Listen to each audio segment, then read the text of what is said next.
আজ আমরা এমন এক প্রাণীর জীবনে ঢুকতে চলেছি যে শুধু সাহসী নয়, বরং গোটা জঙ্গলকেই পরিচালনা করে তার নিজের নিয়মে। আর সে হলো সিংহ। এই গল্প শুধু সিংহের খাদ্য বা গর্জন নয়, বরং তার পরিবার, প্রেম, লড়াই আর অস্তিত্বের জন্য প্রতিনিয়ত যুদ্ধের কথা। ভিডিওটি শেষ পর্যন্ত দেখুন এবং আমাদের চ্যানেলটি সাবস্ক্রাইব করতে ভুলবেন না। সিংহ শক্তির প্রতীক নাকি রাজনীতির খেলোয়াড়?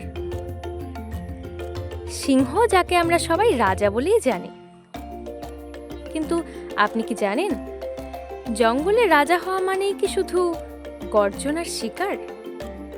মোটেই না। প্রতিটি পুরুষ সিংহকে নিজের জঙ্গলের শাসক হিসেবে প্রমাণ করতে হয় অন্য পুরুষদের বিরুদ্ধে। প্রতিটি মুহূর্তে চলে লড়াই, প্রতিদ্বন্দ্বিতার কুটচাল। শৈশব, মায়ের নির্ভরতায় বেড়ে ওঠা। একটি সিংহ শাবকের জন্ম হয় একবারে নির্জন ঝোপে।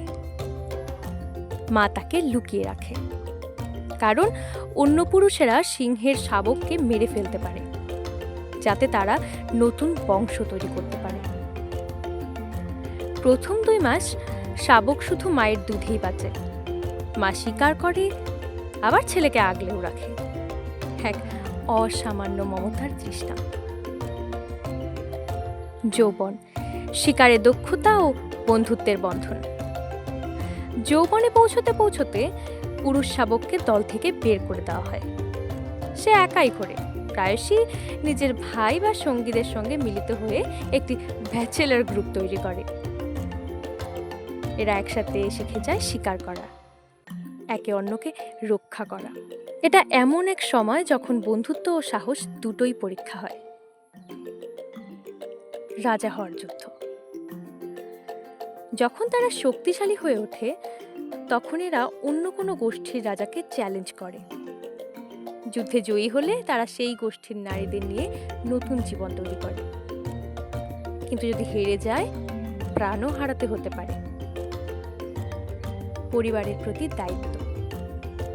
জিতলে শুধু ক্ষমতা নয়, আসে দায়িত্ব।